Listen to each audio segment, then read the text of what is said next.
शंकर का यह मुख्य पृष्ठ प्रसिद्ध कार्टून उसके संग्रह डॉट स्पेयर भी शंकर के मुख्य पृष्ठ से लिया गया है।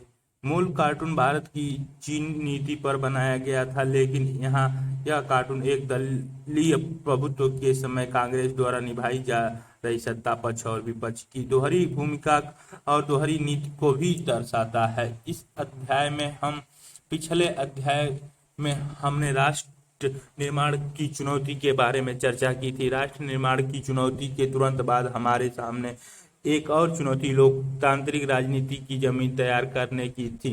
राजनीतिक दलों के बीच चुनावी प्रतिस्पर्धा आजादी के तुरंत बाद शुरू हो गई थी। इस अध्याय में हम चुनावी राजनीति के पहले दशक की बात पर गौर करेंगे। इस चर्चा से हम निम्नलिखित बातों को समझ सकेंगे। एक स्वतंत्र और निष्पक्ष चुनाव प्रणाली की स्थापना आजादी के बाद से शुरुआती साल में कांग्रेस पार्टी का दबदबा, विपक्षी दलों और उनकी नीतियों का उद्भव, एक दल के प्रभुत्व का दौर, लोकतंत्र स्थापित करने की चुनौती। आपको अब अंदाजा लग चुका होगा कि स्वतंत्र भारत का जन्म किन कठिन परिस्थितियों में हुआ। अपने देश के सामने शुरुआत से ही राष्ट्र निर्माण की चुनौती थी और इन गंभीर चुनौतियों के बारे में आप पढ़ चुके हैं। ऐसी चुनौतियों की चपेट में आकर कई अन्य देश के नेताओं ने फैसला लिया कि उनके देश में भी अभी लोकतंत्र को नहीं अपनाया जा सकता।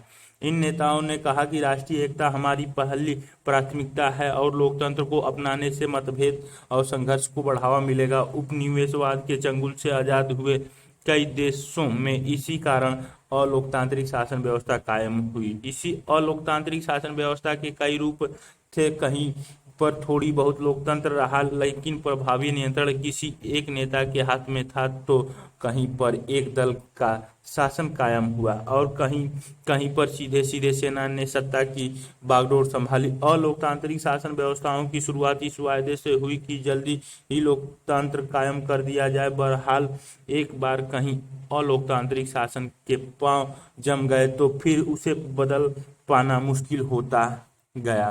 भारत में भी परिस्थितियां बहुत अलग नहीं थी, लेकिन आजाद भारत के नेताओं ने अपने लिए कहीं ज्यादा कठिन रास्ता चुनने का फैसला किया। नेताओं ने कोई और रास्ता चुना होता तो आश्चर्य की बात होती, क्योंकि हमारे स्वतंत्रता संग्राम की गहरी प्रतिबद्धता लोकतंत्र से थी। हमारे नेता लोकतंत्र में राजनीति की निर्णायक भूमिका को लेकर सचेत थे। वे राजनीति को समस्या के रूप में नहीं देखते थे, वे राजनीति को समस्या के समाधान का उपाय मानते थे। हर समाज के लिए यह फैसला करना जरूरी होता है कि उसका शासन कैसे चलेगा और वह किन कायदे कानूनों पर अमल करेगा। चुनाव के लिए हमेशा कई नीतिगत वैकल्पिक मौजूद होते हैं। किसी भी समाज में कई समूह होते हैं, उनकी आकांक्षाएं अक्सर अलग अलग और एक दूसरे के विपरीत होती हैं। ऐसे में हम विभिन्न समूहों के हितों के आपसी टकराव से कैसे निपट सकते हैं, इसी सवाल का जवाब लोकतांत्रिक राजनीतिक सत्ता और प्रतिस्पर्धा। राजनीति की दो सबसे ज्यादा जाहिर चीजें हैं, लेकिन राजनीतिक गतिविधि का उद्देश्य जनहित का फैसला करना और उस पर अमल करना होता है, और ऐसे होना भी चाहिए। हमारे नेताओं ने इसी रास्ते को चुनने का फैसला किया। पिछले साल आपने पढ़ा कि हमारा संविधान कैसे बना। आपको याद होगा कि हमारा संविधान 26 नवंबर 1949 को अंगीकृत किया गया और 24 जनवरी 1950 को इस पर हस्ताक्षर हुए। संविधान 26 जनवरी 1950 से अमल में आया। उस वक्त देश का शासन अंतरिम सरकार चला रही थी। वक्ता का तकाजा था कि देश का शासन लोकतांत्रिक रूप से निर्वाचित सरकार द्वारा चलाया जाए। संविधान ने नियम तय कर दिए थे और अब इन्हीं नियमों पर अमल करने की जरूरत थी। शुरू में ख्याल था कि यह काम महज चंद महीनों का है। भारत की चुनाव आयोग का गठन 1950 के जनवरी में हुआ। सुकुमार सेन पहले चुनाव आयुक्त बने। उम्मीद की जा रही थी कि देश का पहला आम चुनाव 1950 में ही किसी वक्त हो जाएगा। हिंदुस्तान की राजनीति में नायक पूजा जितनी बड़ी भूमिका अदा करती है, उसकी तुलना दुनिया के किसी भी देश की राजनीति में मौजूद नायक पूजा के भाव से नहीं की जा सकती। लेकिन राजनीति में नायक पूजा का भाव सीधे पतन की ओर ले जाता है और यह रास्ता तानाशाही की तरफ जाता है। डॉक्टर भीमराव अंबेडकर संविधान सभा में भाषण 25 नवंबर 1949 को दिए। हमारे लोकतंत्र में ही ऐसी कौन सी खूबी है, आखिरी देर सवेरे हर देश ने लोकतांत्रिक व्यवस्था को अपना ही लिया है न। बहरहाल चुनाव आयोग ने पाया कि भारत के आकार को देखते हुए एक स्वतंत्र और निष्पक्ष आम चुनाव कराना कोई आसान मामला नहीं है। चुनाव कराने के लिए चुनाव क्षेत्र में सीमांकन जरूरी था, फिर मतदाता सूची यानी मताधिकार प्राप्त वयस्क व्यक्तियों की सूची बनाना भी आवश्यक था। इन दोनों कामों में बहुत सारा समय लगा। मतदाता सूचियों का जब पहला प्रारूप प्रकाशित हुआ तो पता चला कि इसमें 40 लाख महिलाओं के नाम दर्ज होने से रह गए हैं। इन महिलाओं को अला की बेटी, फला की बीवी के रूप में दर्ज किया गया था। चुनाव आयोग ने ऐसे प्रविष्टियों को मानने से इनकार कर दिया। आयोग ने फैसला किया कि संभव हो तो इसका पुनर्वलोकन किया जाए और जरूरी लगे तो ऐसी प्रविष्टियों को हटाया जाए। यह अपने आप में हिमालय की चढ़ाई जैसा दुष्कर्म काम था। इतने बड़े पैमाने का ऐसा काम दुनिया में अब तक नहीं हुआ था। उस वक्त देश में 17 करोड़ मतदाता थे।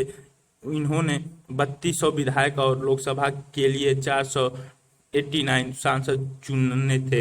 इन मतदाताओं में महज 15% साक्षर थे।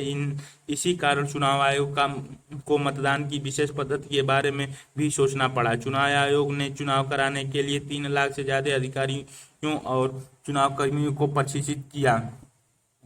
मिस्टर या मिसेज सीमा, यह एक सही फैसला था, लेकिन ऐसे लोगों का क्या किया जाए जो अभी भी औरतों को किसी की पत्नी के रूप में देखने के आदी हैं। इस तरह के व्यवहार से लगता है मानो एक स्त्री का कोई नाम ही न हो। देश के विशाल आकार और मतदाताओं की भारी भरकम संख्या के लिहाजा से पहला आम चुनाव अनूठा नहीं था, बल्कि मतदाताओं की एक बड़ी तादाद गरीबी और अनपढ़ लोगों की थी और ऐसे माहौल में यह चुनाव लोकतंत्र के लिए परीक्षा की कठिन घड़ी थी। इस वक्त तक लोकतंत्र सिर्फ धनी देशों में ही कायम था। उस समय यूरोप के बहुतेरे देशों में महिलाओं को मताधिकार नहीं मिला था। ऐसे में हिंदुस्तान में सार्वभौमिक मताधिकार पर अमल। इलेक्शन कमेटी, ये इलेक्शन कमेटी है।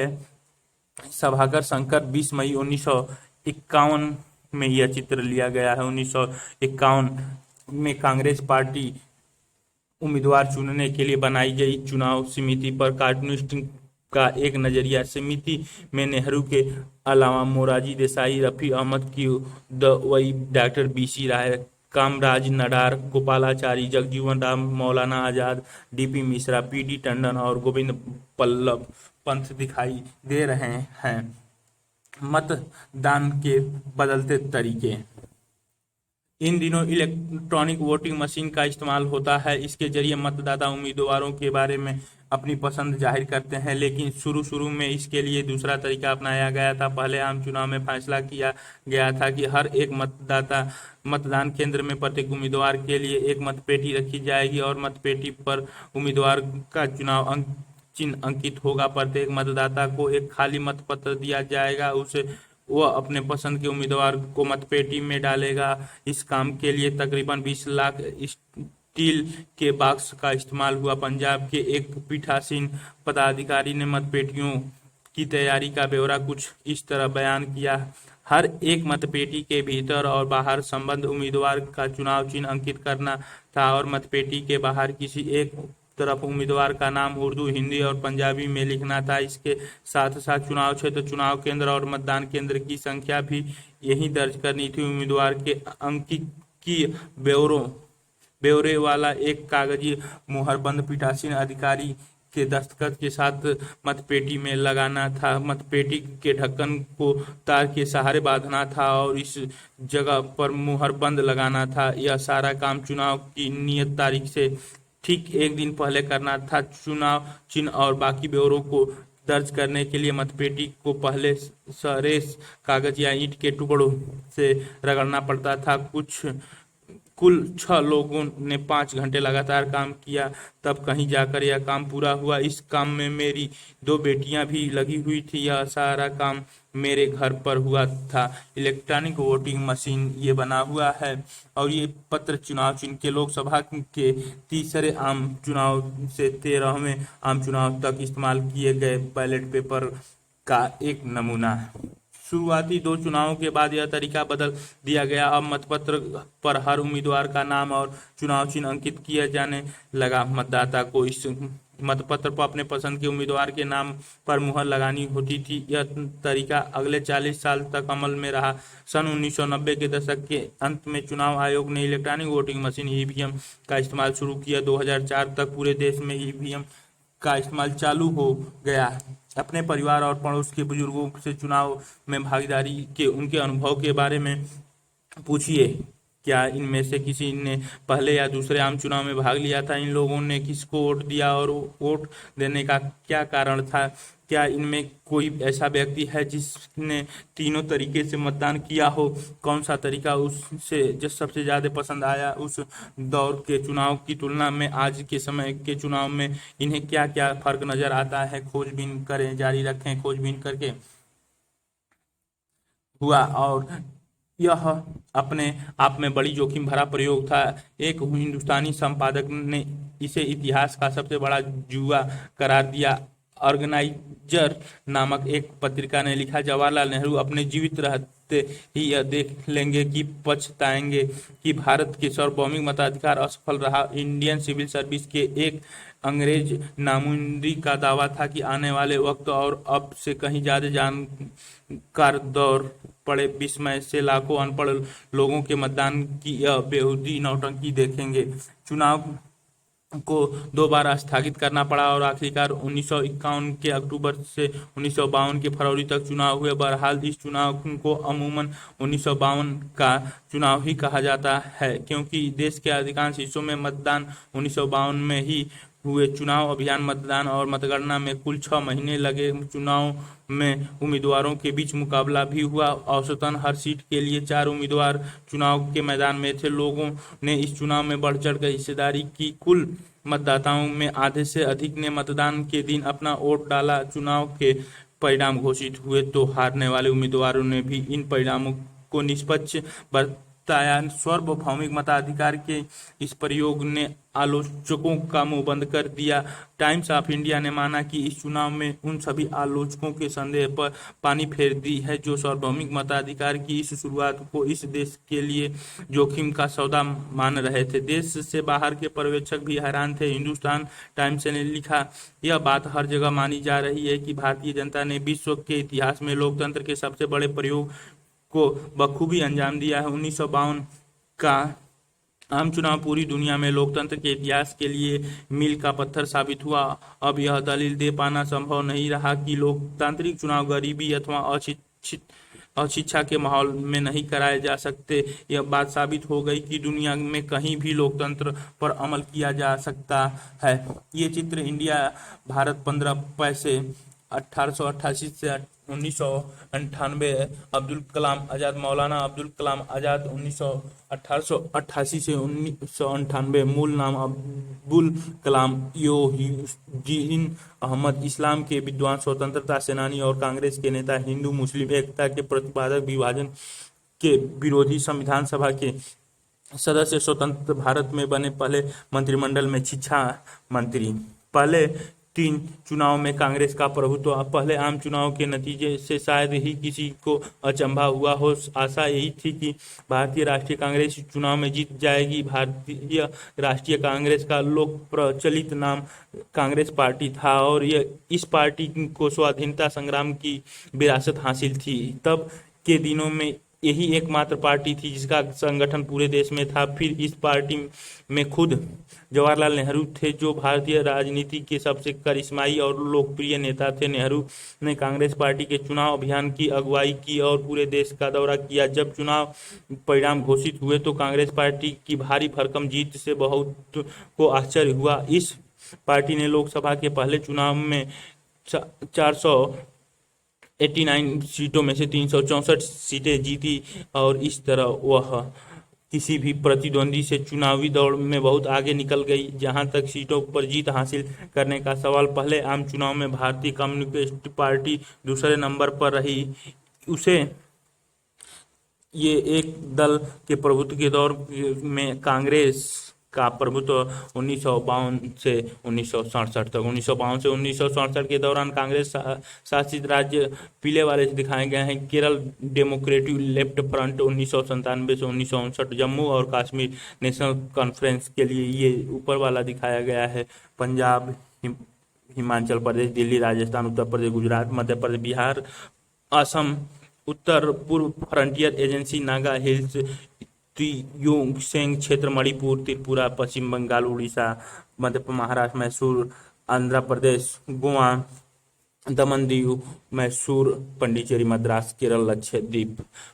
भारत का इंडियन नेशनल कांग्रेस निर्दलीय, CPI communist party of India, SP या सोपा सोशलिस्ट पार्टी, किम्पा किसान मजदूर प्रजा पार्टी, स्वतंत्र पार्टी, सोपा Praja socialist party, Hindu Mahasabha, Akhil Bharatiya Hindu Mahasabha, Jana Sangh, all India Bharatiya Jana Sangh, झापा Jharkhand party, SPF, schedule caste federation, DMK, Dravida मुन्ने कासगम, गप Ganatantra Parishad, PDF, people's democratic front, Andaman Nicobar. इधर Lok Sabha seat 494, Lok Sabha seat 494, Lok Sabha seat 494। Note या नक्शा किसी भी पैमाने के हिसाब से बनाया गया भारत का मानचित्र नहीं है। इसमें दिखाई गई भारत की अंतर्राष्ट्रीय सीमा रेखा को प्रमाणिक सीमा रेखा न माना जाए। ये भारत का जो सीट मिली है 364, नी वाले में 37, सीपीआई को 16, सोपा को 12, किम्पा 9, पीडीएफ 7, गप 6, हिंदू महासभा 4, अन्य 34। फिर पहला आम चुनाव 1992, दूसरा आम चुनाव में 1997 में मिला यह भारतीय राष्ट्रीय कांग्रेस पार्टी को 371 और नी वाले को 42, सीपीआई को 27, प्रोसपा को 19, गप को 7, झप्पा को 6, एसपीएफ को 4, जनसंघ को 4, अन्य को 12। फिर से तीसरा आम चुनाव 1962 को भारतीय राष्ट्रीय कांग्रेस पार्टी को मिले 361 और नी वाले को 29, सीपीआई को 20, स्वतंत्र को 18, जनसंघ को 14, प्रोसपा को 12, डीएमके 7, सोपा को 6, अन्य को 27। क्या आप उन जगहों को पहचान सकते हैं जहां कांग्रेस बहुत मजबूत थी? किन प्रांतों में दूसरी पार्टी को ज्यादातर सीटें मिली? कुल ये news, Congress voted back to power at the centre, ये read to the success in Kerala, सभाकर द हिंदू से वर्किंग फॉर मेजोरिटी अचीव से लिया गया है। कुल 16 सीट हासिल हुई। लोकसभा के चुनाव के साथ साथ विधानसभा के भी चुनाव कराए गए थे। कांग्रेस पार्टी को विधानसभा के चुनाव में भी बड़ी जीत हासिल हुई। त्रावणकोर कोचीन आज के केरल का एक हिस्सा है। मद्रास और उड़ीसा को छोड़कर सभी राज्यों में कांग्रेस ने अधिकतर सीटों पर जीत दर्ज की। आखिरकार इन 3 राज्यों में भी कांग्रेस की ही सरकार बनी है। इस तरह राष्ट्रीय और प्रांतीय स्तर पर पूरे देश में कांग्रेस पार्टी का शासन कायम हुआ। उम्मीद के मुताबिक जवाहरलाल नेहरू पहले आम चुनाव के बाद प्रधानमंत्री बने। यहाँ एक चुनावी मानचित्र दिया गया है, इस पर एक नज़र दौड़ाने से आपको अंदाजा लग जाएगा कि 1952 से 62 के बीच कांग्रेस पार्टी किस कदर हावी थी। दूसरा आम चुनाव 1997 में और तीसरा 1962 में हुआ। इन चुनावों में भी कांग्रेस पार्टी ने लोकसभा में अपनी पुरानी स्थिति बरकरार रखी और उसे 3/4 सीटें मिली। कांग्रेस पार्टी ने जितनी सीटें जीती थी उसका दशांश भी कोई विपक्षी पार्टी नहीं जीत सकी। विधानसभा के चुनाव में कहीं कहीं कांग्रेस का बहुमत नहीं मिला। ऐसा ही एक महत्वपूर्ण उदाहरण केरल का है। 1997 में केरल में भारतीय कम्युनिस्ट पार्टी की अगुवाई में एक गठबंधन सरकार बनी। ऐसे एकधा मामलों में अपवाद मान ले तो कहा जा सकता है कि केंद्र सरकार और प्रांतीय सरकार पर कांग्रेस का पूरा नियंत्रण था। कांग्रेस पार्टी की जीत का यह आंकड़ा और दायरा हमारी चुनाव प्रणाली के कारण भी बढ़ा चढ़ा दिखता है। चुनावी प्रणाली के कारण कांग्रेस पार्टी की जीत को अलग से बढ़ावा मिला। मिसाल के लिए 1952 में कांग्रेस पार्टी को कुल वोटों में से मात्र 45% वोट हासिल हुए थे, लेकिन कांग्रेस को 74% सीटें हासिल हुई। सोशलिस्ट पार्टी वोट हासिल करने के लिहाजा से दूसरे नंबर पर रही। उसे 1952 के चुनाव में पूरे देश में कुल 10% वोट मिले थे, लेकिन यह पार्टी 3% सीटों पर नहीं जीत पाई। आखिर यह कैसे हुआ? पिछले साल भारतीय संविधान सिद्धांत और व्यवहार नामक किताब में आपने सर्वाधिक वोट पाने वाले को जीत के बारे में पढ़ा था। इससे जुड़ी चर्चा को अगर याद करें तो आपको इस सवाल का जवाब मिल जाएगा। ये चित्र में राजकुमारी अमृत कौर के नाम से इंडिया में 60 पैसे का बनाया गया, जो 1889 से 1964 गांधीवादी स्वतंत्रता सेनानी कपूरथला के राज परिवार में जन्मी, विरासत से माता से ईसाई धर्म मिला, संविधान सभा के सदस्य, स्वतंत्र भारत के पहले मंत्रिमंडल में स्वास्थ्य मंत्री और 1957 तक स्वास्थ्य मंत्री के पद पर रही।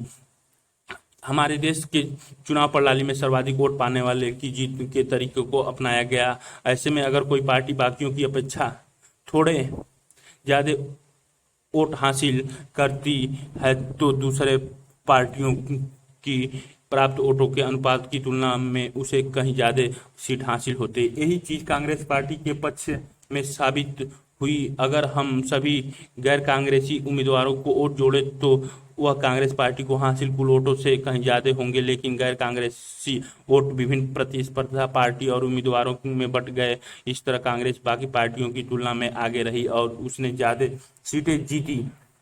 द हिंदू न्यूज़पेपर से लिया गया है ये। President rule in Kerala, cabinet advise के action under the article 356 proclamation में बी इशूड टुडे। दुनिया अनदर मोजर वार अनटिलिटी। केरल शासन द्वारा शीघ्र भूमि सुधार का वचन। पूर्व पाकिस्तान के स्वशासन की मांग सिर्फ स्टंट। केरल के कम्युनिस्टों की जीत। 1957 में ही कांग्रेस पार्टी को केरल में हार का स्वाद चखना पड़ गया था। 1957 के मार्च महीने में जो विधानसभा के चुनाव हुए उसमें कम्युनिस्ट पार्टी को केरल की विधानसभा के लिए सबसे ज़्यादा सीटें मिली। कम्युनिस्ट पार्टी को कुल 126 में से 60 सीटें हासिल हुई और वहां 5 स्वतंत्र उम्मीदवारों का भी समर्थन इस पार्टी को प्राप्त था। राज्यपाल ने कम्युनिस्ट विधायक दल के नेता EMS नंबूदरीपाद को सरकार बनाने का न्योता दिया। दुनिया में यह पहला अवसर था जब एक कम्युनिस्ट पार्टी को सरकार लोकतांत्रिक चुनाव के जरिए बनी। केरल में सत्ता के बेदखल होने पर कांग्रेस पार्टी ने निर्वाचित सरकार के खिलाफ मुक्ति संघर्ष छेड़ दी। भारतीय कम्युनिस्ट पार्टी सत्ता में इस वायदे के साथ आई थी कि वह कुछ क्रांतिकारी और प्रगतिशील नीतिगत पहल करेगी। कम्युनिस्टों का कहना था कि इस संघर्ष की अगुवाई निहित स्वार्थ और धार्मिक संगठन कर रहे हैं।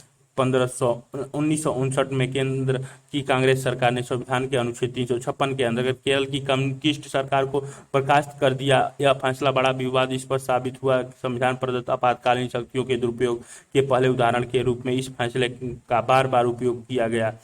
अगस्त 1959 में अपने मंत्रालय को बर्खास्त किए जाने के बाद त्रिवेंद्रम में कम्युनिस्ट पार्टी के कार्यकर्ताओं के प्रदर्शन का नेतृत्व करते EMS नंबूदरीपाद ये सभार द हिंदू से 2000 में लिए गए हैं।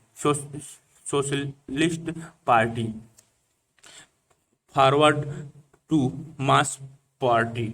सोशलिस्ट पार्टी की जड़ें की आज़ादी से पहले उस वक्त में ढूंढा जा सकता है जब भारतीय राष्ट्रीय कांग्रेस जन आंदोलन चला रही थी। कांग्रेस सोशलिस्ट पार्टी का गठन खुद कांग्रेस के भीतर 1934 में युवा नेताओं की एक टोली ने किया था। ये नेता कांग्रेस से ज़्यादा परिवर्तनकामी और समतावादी बनाना चाहते थे। 1948 में कांग्रेस ने अपने संविधान में बदलाव किया। यह बदलाव इसलिए किया गया था ताकि कांग्रेस के सदस्य दोहरी सदस्यता न धारण कर सके। इस वजह से कांग्रेस में समाजवादियों को मजबूरन 1948 से अलग होकर सोशलिस्ट पार्टी बनानी पड़ी। सोशलिस्ट पार्टी चुनाव में कुछ खास कामयाबी हासिल नहीं कर सकी। इससे पार्टी के समर्थकों की बड़ी निराशा हुई। हालांकि सोशलिस्ट पार्टी की मौजूदगी हिंदुस्तान के अधिकतर राज्यों में थी, लेकिन पार्टी को चुनाव में छींट-फूट सफलता ही मिली। ये सोशलिस्ट पार्टी का ये झंडा समाजवादी लोकतंत्र समाजवाद की विचारधारा में विश्वास करते थे और इसी आधार पर वे कांग्रेस तथा साम्यवादी कम्युनिस्ट दोनों से अलग थे। वे कांग्रेस की आलोचना करते थे कि वह पूंजीपतियों और जमींदारों का पक्ष ले रही है और मजदूरों किसान की अपेक्षा कर रही है। समाजवादियों को 1955 में दुविधा की स्थिति का सामना करना पड़ा, क्योंकि कांग्रेस ने घोषणा कर दी कि उसका लक्ष्य समाजवादी बनावट वाले समाज की रचना है। ऐसे में समाजवादियों के लिए खुद को कांग्रेस का कारगर विकल्प बनाकर पेश करना मुश्किल हो गया। राम मनोहर लोहिया के नेतृत्व में कुछ समाजवादी ने कांग्रेस से अपनी दूरी बढ़ाई और कांग्रेस की आलोचना की। कुछ अन्य समाजवादियों मसलन अशोक मेहता ने कांग्रेस से हल्के फुल्के सहयोग की तरफदारी की। सोशलिस्ट पार्टी के कई टुकड़ों हुए और कुछ मामलों में बहुधा मेल भी हुआ। इस प्रक्रिया में कई समाजवादी दल बने। इन दलों में किसान मजदूर प्रजा पार्टी, प्रजा सोशलिस्ट पार्टी और संयुक्त सोशलिस्ट पार्टी का नाम लिया जा सकता है। जयप्रकाश नारायण, अच्युत पर्यटक वर्धक, अशोक मेहता, आचार्य नरेंद्र देव, राम मनोहर लोहिया, एस.एम. जोशी समाजवादी दलों के नेताओं के प्रमुख थे। मौजूदा हिंदुस्तान के कई दल जैसे समाजवादी पार्टी, राष्ट्रीय जनता दल यूनाइटेड और जनता दल सेकुलर पर सोशलिस्ट पार्टी की छाप देखी जा सकती है। आचार्य नरेंद्र देव, ये इंडियन 60 पैसे का आचार्य नरेंद्र देव 1889 से 1956 स्वतंत्रता सेनानी और कांग्रेस सोशलिस्ट पार्टी के संस्थापक। आज़ादी के आंदोलन के दौरान कई बार जेल गए। किसान आंदोलन में सक्रिय बौद्ध धर्म के विद्वान। आज़ादी के बाद पहले सोशलिस्ट पार्टी का और बाद में प्रजा सोशलिस्ट पार्टी का नेतृत्व किया। कांग्रेस की प्रभुत्व की प्रकृति। भारत ही एकमात्र ऐसा देश नहीं है जो एक पार्टी के प्रभुत्व के दौर से गुजरा हो। अगर हम दुनिया के बाकी मुल्कों पर नजर दौड़ाएं तो हम एक पार्टी के प्रभुत्व के बहुत से उदाहरण मिलेंगे। बहरहाल बाकी मुल्कों में एक पार्टी के प्रभुत्व और भारत में एक पार्टी के प्रभुत्व के बीच एक बड़ी भारी भरकम फर्क है। बाकी मुल्कों में एक पार्टी का प्रभुत्व लोकतंत्र की कीमत पर कायम हुआ।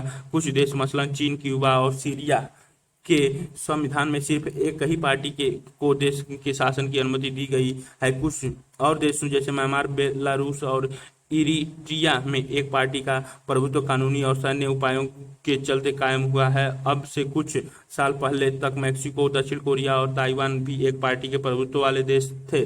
भारत में कायम एक पार्टी का प्रभुत्व इन उदाहरणों से कहीं आगे है। यहाँ एक पार्टी का प्रभुत्व लोकतांत्रिक स्थितियों में कायम हुआ। अनेक पार्टी ने मुक्ति और निष्पक्ष चुनाव के माहौल में एक दूसरे से होड़ की और तब भी कांग्रेस पार्टी एक के बाद एक चुनाव जीतती गई। दक्षिण अफ्रीका में रंगभेद की समाप्ति के बाद अफ्रीकन नेशनल कांग्रेस का भी कुछ ये कॉन्स्टिट्यूशनल लिबरेशन पार्टी, स्पेन में इसे PRI कहा जाता है का मैक्सिको में लगभग 60 साल तक शासन रहा।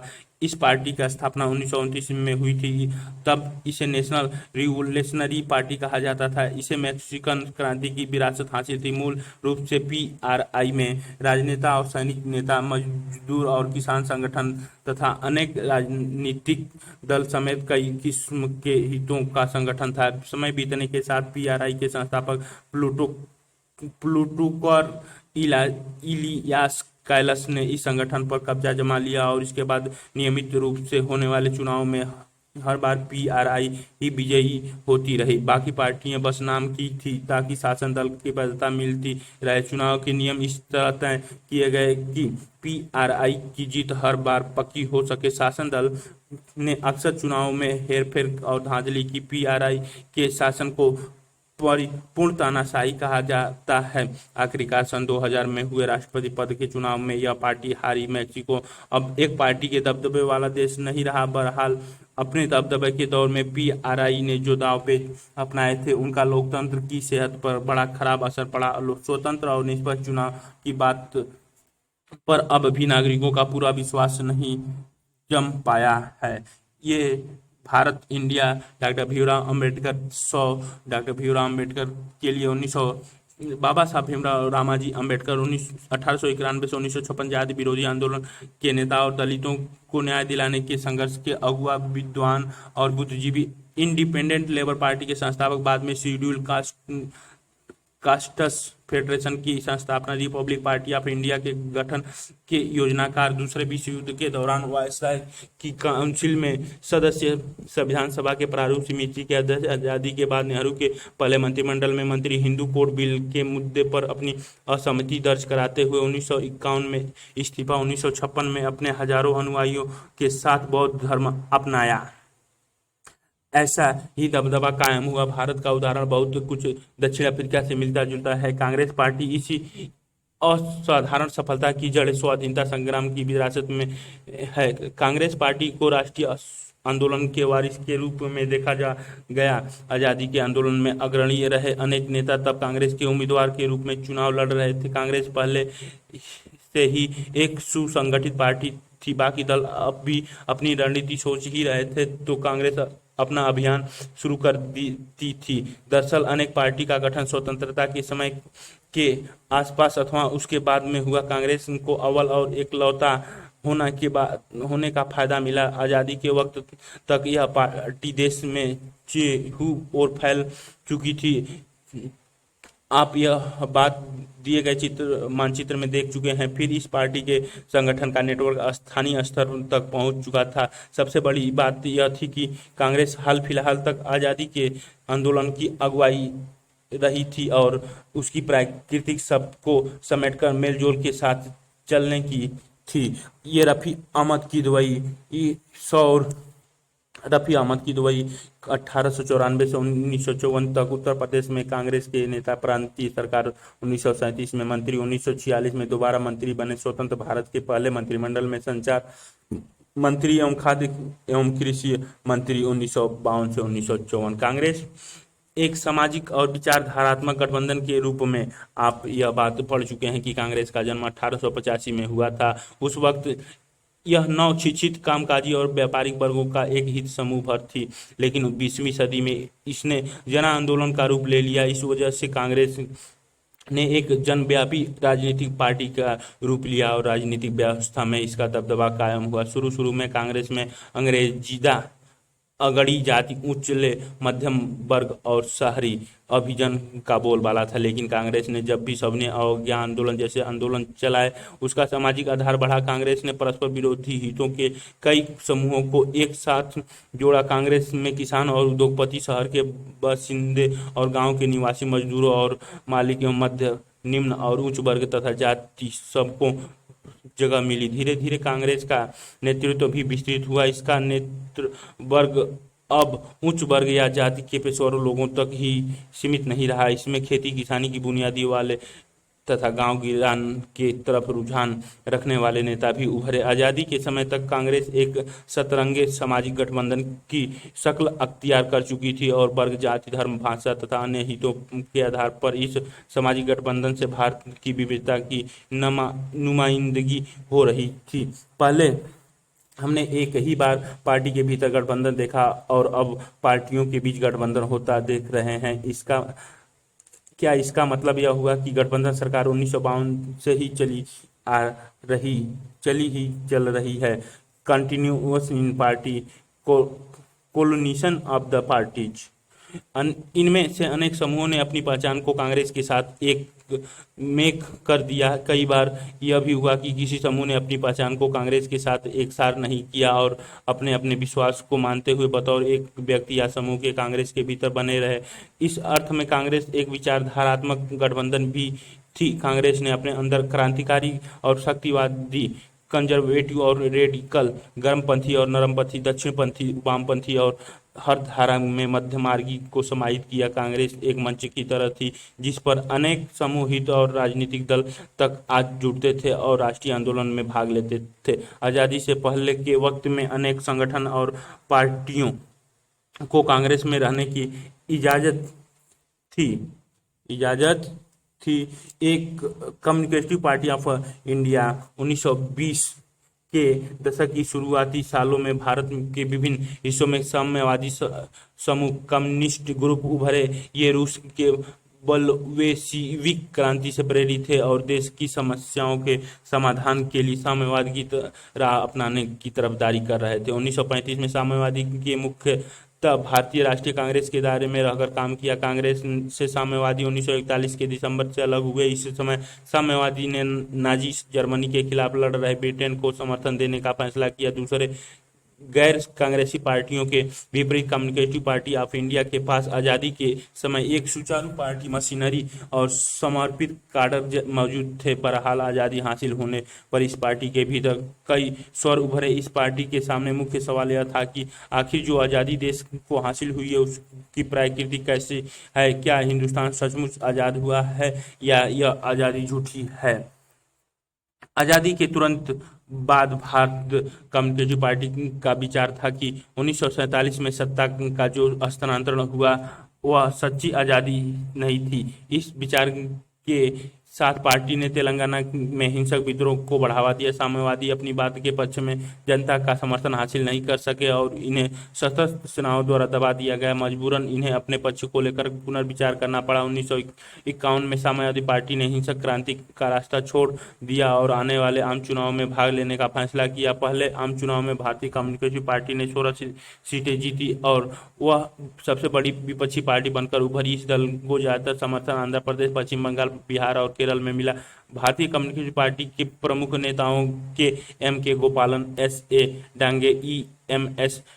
नंबूदरीपाद, P.C. जोशी, अजय घोष और P. सुंदरैया के नाम लिए जाते हैं। चीन और सोवियत संघ के बीच विचारधारात्मक अंतर आने के बाद भारतीय कम्युनिस्ट पार्टी 1964 में एक बड़ी टूट का शिकार हुई। सोवियत संघ का विचारधारा को ठीक मानने वाले भारतीय कम्युनिस्ट पार्टी में रहे, जबकि इसके विरोधी में राय रखने वाले ने भारतीय कम्युनिस्ट पार्टी मार्क्सवादी या CPIM के नाम से अलग दल बनाया। ये दोनों दल आज तक कायम हैं। ये चित्र में ये वाली चित्र देख सकते हैं, ये तो तमिल में है। भारत इंडिया जो 100 M.K. गोपालन के A.K. गोपालन 1904 से 1977 केरल के कम्युनिस्ट नेता। राजनीतिक जीवन का आरंभ कांग्रेस कार्यकर्ता के रूप में 1939 में कम्युनिस्ट पार्टी में शामिल। 1964 में कम्युनिस्ट पार्टी के विभाजन के बाद communist party of India marks में शामिल और पार्टी को मजबूत करने के लिए कार्य सांसद के रूप में विदेशी ख्याति 1952 से सांसद। ये सिंहासन ये मूवी है। यह मराठी फिल्म अरुणा साधु के 2 उपन्यासों सिंहासन और मुंबई दिनांक पर आधारित है। फिल्म में महाराष्ट्र के मुख्यमंत्री पद के होने वाली रस्साकसी को दर्शाया गया। फिल्म की कहानी को एक पत्रकार दिगु टिप्पणी बयान करता है जो दर्शक के सामने एक मौन सूत्रधार के रूप में आता है। यह फिल्म सत्तारूढ़ दल के भीतर चलने वाले सत्ता संघर्ष और उसके विपक्षी दलों की भूमिका को प्रभावशाली ढंग से बयान करती है। फिल्म की कहानी कुछ इस तरह चलती है कि वित्त मंत्री विश्वास राव भांडे सत्तारूढ़ मुख्यमंत्री को पदस्थ करने की तिकड़म में लगा है। मुख्यमंत्री और वित्त मंत्री दोनों ही मजदूर नेता डी कोस्टा को अपनी तरफ करना चाहते हैं। गुटबंदी की इस लड़ाई में अन्य नेता दोनों धड़ों से सौदाबाजी करने में लगे हैं। फिल्म में पद लोलुपात की इस लड़ाई के साथ मुंबई के तस्करी कारोबार और राज्य के ग्रामीण क्षेत्रों में हर दिन बिनते बिगड़ते सामाजिक हालत को भी खूबसूरती से पिरोया गया है। वर्ष 1981 में निर्देशक जब्बर पटेल पटकथा, विजय तेंदुलकर अभिनय, नीलू फूले, अरुणा सरनाइक, डॉक्टर श्री राम लागू, सतीश दुबासी, दत्तू भट्ट, मधुकर तोडलमल, माधव वाटके और मोहन अगेश हैं। हालांकि इन संगठनों और पार्टियों ने अपने अपने संविधान थे, इनका सांगठनिक ढांचा भी अलग था। इनमें से कुछ मसलन कांग्रेस सोशलिस्ट पार्टी बाद में कांग्रेस से अलग हो गई और विपक्षी दल बने। किसी खास पद्धति, कार्यक्रम या नीति को लेकर मौजूद मतभेद को कांग्रेस पार्टी सुलझा भले न पाए, लेकिन उन्हें अपने आप में मिलाए रखती थी और एक आम सहमति कायम कर ले जाती थी। गुटों में तालमेल और सहनशीलता, कांग्रेस के गठबंधी स्वभाव ने उसे एक असाधारण ताकत दी। पहली बात तो यही कि जो भी आए गठबंधन उसे अपने में शामिल कर लेता है। इस कारण गठबंधन को अति वादी रुख अपनाने से बचना होता है और हर मसले को संतुलन को साध कर चलना पड़ता है। सुलह समझौते के रास्ते पर चलना और सर्व समावेशी होना गठबंधन की विशेषता होती है। इस रणनीति की वजह से विपक्ष कठिनाई में पड़ता। विपक्ष कोई बात कहना चाहे तो उस कांग्रेस की विचारधारा और कार्यक्रम में उसे तुरंत जगह मिल जाती थी। दूसरे, अगर किसी पार्टी का स्वभाव गठबंधनी हो तो अंदरूनी मतभेद को लेकर उसमें सहनशीलता भी ज्यादा होती थी। विभिन्न समूहों और नेताओं की महत्वाकांक्षाओं की भी उसमें समाई हो जाती थी। कांग्रेस ने आज़ादी की लड़ाई के दौरान इन दोनों ही बातों पर अमल किया था और आज़ादी मिलने के बाद भी इस पर अमल जारी रखी। इसी कारण अगर कोई समूह पार्टी के रुख में अपना रुख से अथवा सत्ता में प्राप्त अपने हिस्से से नाखुश हो तब भी वह पार्टी में ही बने रहता था। पार्टी को छोड़कर विपक्ष की भूमिका अपनाने की जगह पार्टी में मौजूद किसी दूसरे समूह से लड़ने को बेहतर समझाता था। पार्टी के अंदर मौजूद विभिन्न समूह गुट कहे जाते थे। अपनी गठबंधनी स्वभाव के कारण कांग्रेस विभिन्न गुटों के प्रति सहनशील थी और इस स्वभाव से विभिन्न गुटों को बढ़ावा भी मिला। कांग्रेस के विभिन्न गुटों में से कुछ विचारधारात्मक सरोकार की वजह से बने थे, लेकिन अक्सर गुटों के बनने भारतीय जनसंघ, ये manifesto and programme Bharatiya Jana Sangh as adopt by the Bharatiya Pratinidhi Sabha at a Bangalore session in December 1958 Bharatiya जनसभा संघ पब्लिकेशन। भारतीय जनसंघ का गठबंधन 1951 में हुआ था। श्यामा प्रसाद मुखर्जी इस संस्थापक अध्यक्ष थे। इस दल की जड़ें आज़ादी से पहले के समय से सक्रिय राष्ट्रीय स्वयंसेवक संघ RSS और हिंदू महासभा में खोजी जा सकती है।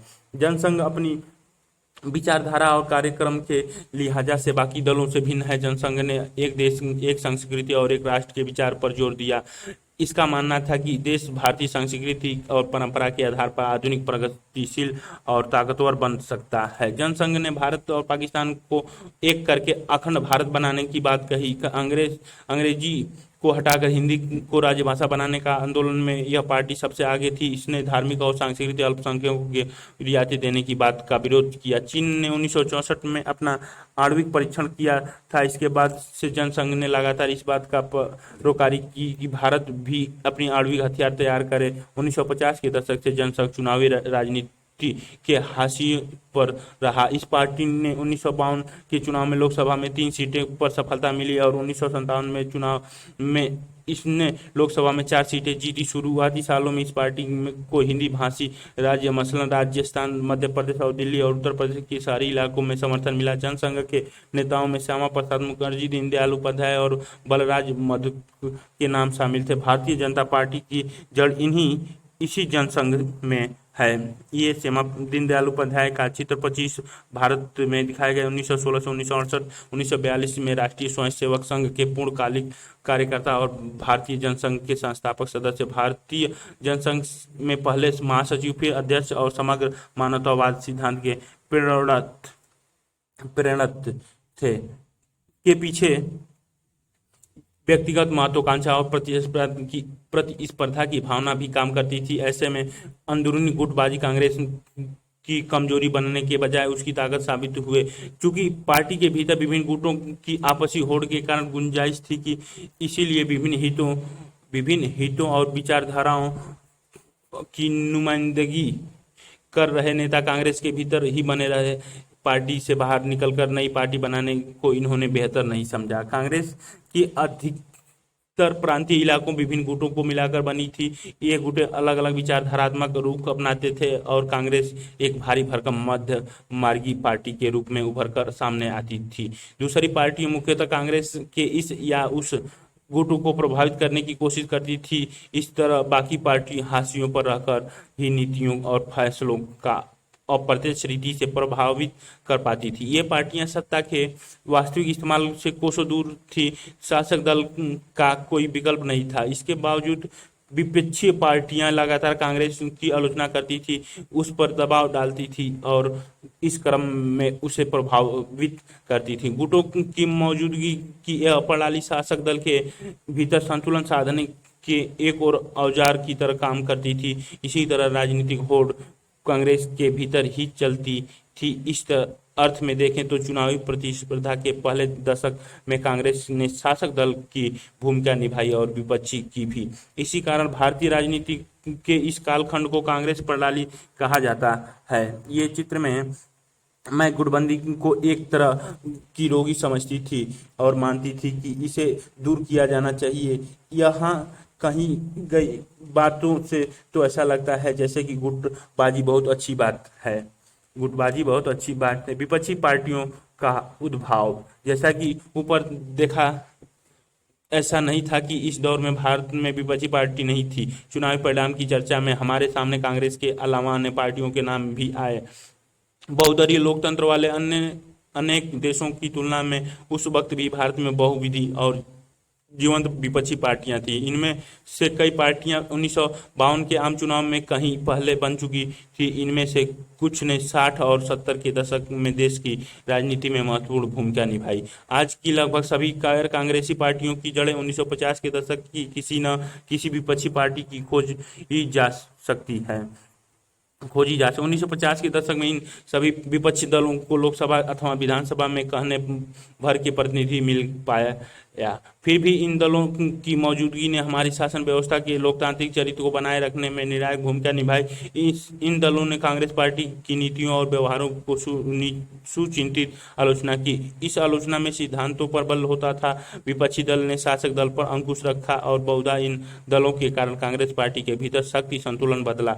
इन दलों ने लोकतांत्रिक राजनीतिक विकल्प की संभावना को ये चित्र में दिखाया गया है, जो पेड़ को रस्सी में बांधे हैं। ये टीयूजी ऑफ वार रस्साकसी 29 अगस्त 1954 को इस कार्टून में सरकार और विपक्षी दलों की ताकत की तुलना की गई है। कार्टून में दर्शाए गए पेड़ पर नेहरू और उनके कैबिनेट सहयोगी बैठे हैं। पेड़ के नीचे विपक्षी नेताओं के.एम. गोपालन, आचार्य कृपलानी, एन.सी. चटर्जी, श्रीकांत नायर और सरदार हुकुम सिंह को दिखाया गया है। विपक्षी नेता पेड़ को गिराने की कोशिश कर रहे हैं।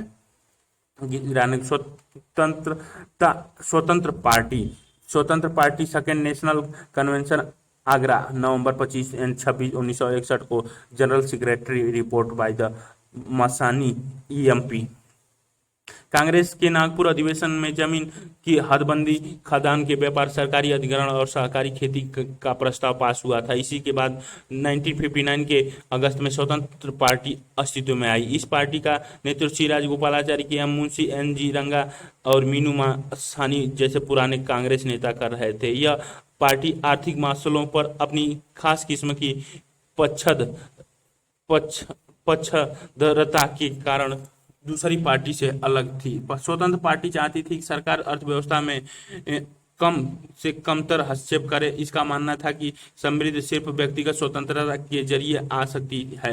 स्वतंत्र पार्टी अर्थव्यवस्था में विकास के नजरिए से किए जा रहे राजकीय हस्तक्षेप, केंद्रित नियोजन, राष्ट्रीयकरण और अर्थव्यवस्था के भीतर सार्वजनिक क्षेत्र के मौजूदगी को आलोचना की निगाह से देखती थी। यह पार्टी आर्थिक रूप से कमजोर वर्गों के हितों को ध्यान में रखकर किए जा रहे कराधान के खिलाफ थी।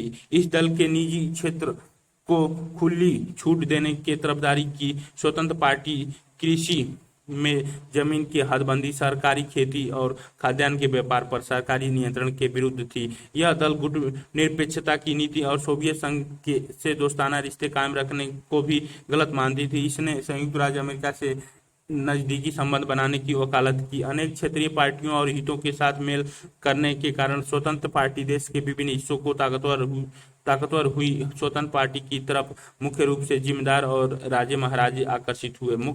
भूमि सुधार के कानूनों से इनकी मिल्कियत और हैसियत को खतरा मंडरा रहा था। इससे बचने के लिए इन लोगों ने स्वतंत्र पार्टी का दामन थामा। उद्योगपति और व्यवसायी वर्ग के लोग राष्ट्रीयकरण और लाइसेंस नीति के खिलाफ थे। इन लोगों ने भी स्वतंत्र पार्टी का समर्थन किया। इस पार्टी का सामाजिक आधार बड़ा संकुचित था और इसके पास पार्टी सदस्य के रूप में समर्पित कैडर की कमी थी। इसी वजह से यह पार्टी अपना मजबूत सांगठनिक नेटवर्क खड़ा नहीं कर पाई। ये श्री राजगोपालाचारी के नाम से स्टैंप 1878 से 1972 तक। श्री राजगोपालाचारी 1878 से 1972 कांग्रेस के वरिष्ठ नेता और साहित्यकार। महात्मा गांधी के करीबी। संविधान सभा के सदस्य। स्वतंत्र भारत के पहले भारतीय गवर्नर जनरल। 1948 से 1950 बने। आजादी के बाद बने अंतरिम केंद्र सरकार में मंत्री। बाद में मद्रास के मुख्यमंत्री। भारत रत्न से सम्मानित। पहले भारतीय स्वतंत्र पार्टी 1959 के संस्थापक। जीवित रखा। ऐसे करके इन दलों ने व्यवस्थाजन रोष को लोकतंत्र विरोधी बनाने से रोका। इन दलों ने ऐसे नेता तैयार किए जिन्होंने आगे के समय में हमारे देश की तस्वीर को संवारने में अहम भूमिका निभाई। शुरुआती सालों में कांग्रेस और विपक्षी दलों के नेताओं के बीच पारस्परिक सम्मान का गहरा भाव था। स्वतंत्रता की उद्घोषणा के बाद अंतरिम सरकार ने देश की शासन संभाला था। इसके मंत्रिमंडल में डॉक्टर अंबेडकर और श्यामा प्रसाद मुखर्जी जैसे विपक्षी नेता शामिल थे। जवाहरलाल नेहरू अक्सर सोशलिस्ट पार्टी के प्रति अपने प्यार का इजहार करते थे। उन्होंने जयप्रकाश नारायण जैसे समाजवादी नेताओं को सरकार में शामिल होने का न्योता दिया। अपने राजनीतिक प्रतिद्वंदी से इस किस्म की निजी रिश्ता और उसके प्रति सम्मान का भाव दलगत प्रतिस्पर्धा के तेज होने के बाद भी लगातार कम होता गया। इस तरह अपने देश में लोकतांत्रिक राजनीति का पहला दौर एकदम अनूठा था। राष्ट्रीय आंदोलन का चरित्र समावेशी था। इसकी अगुवाई कांग्रेस ने की थी। राष्ट्रीय आंदोलन के इस चरित्र के कारण कांग्रेस की तरफ विभिन्न समूह, वर्ग या और हितों के लोग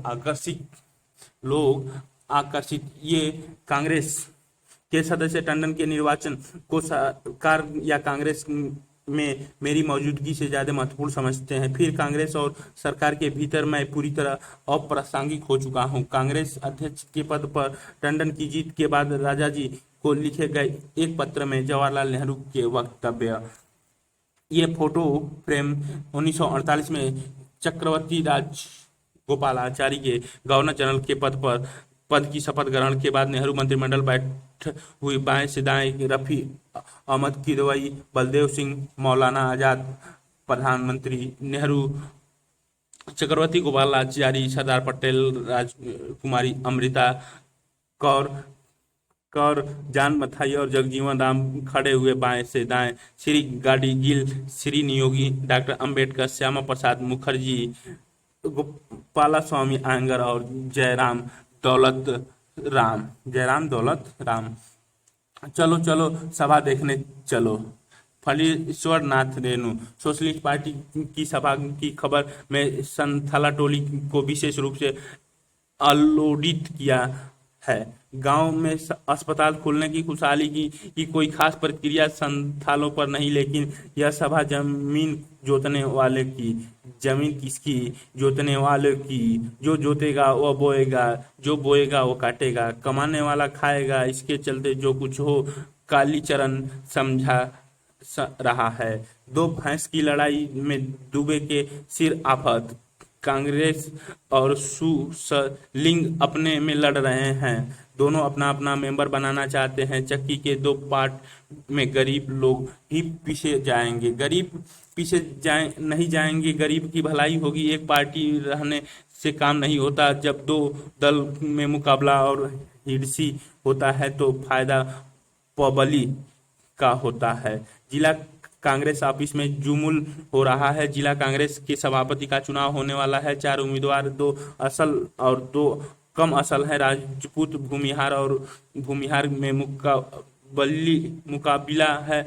जिले भर के सेठों और जिम्मेदारों को मोटर लारी दौड़ रही है। एक दूसरे के गड़े मुर्दे उखाड़े जा रहे हैं। कटिहार काटन मिल वाले सेठ जी भूमिहार पार्टी में हैं और फारबिसगंज जूट मिल वाले राजपूत की ओर से पैसे का तमाशा कोई यहाँ आकर देखे। फणीश्वर नाथ रेणु के उपन्यास मैला आंचल के कुछ अंश।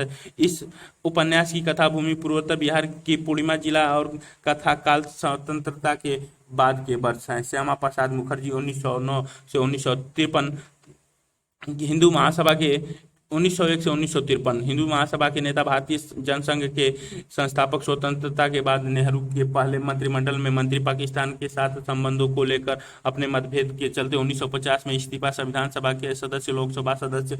कश्मीर को स्वायत्तता देने के खिलाफ कश्मीर नीति का जनसंख्या के प्रदर्शन के दौरान गिरफ्तार, हिरासत में मौत हिरासत में इनकी मौत तो हो गई। श्यामा प्रसाद मुखर्जी हुए सामाजिक और विचारधारात्मक रूप से कांग्रेस का व्यापक गठबंधन के रूप में उभरी। आजादी की लड़ाई में कांग्रेस ने मुख्य भूमिका निभाई थी और इसी कारण कांग्रेस को दूसरी पार्टियों की अपेक्षा बढ़त प्राप्त थी। सत्ता पाने की लालच रखने वाले हर व्यक्ति और हर हित समूह को अपने अंदर समाहित करने की कांग्रेस की क्षमता जैसे जैसे घटी, वैसे वैसे दूसरे राजनीतिक दलों का महत्व मिलना शुरू हुआ। इस तरह कांग्रेस का प्रभुत्व देश की राजनीति के सिर्फ एक दौर में रहा। इस किताब के आगे के हिस्से में हम देश की राजनीति के अन्य दौर की चर्चा करेंगे।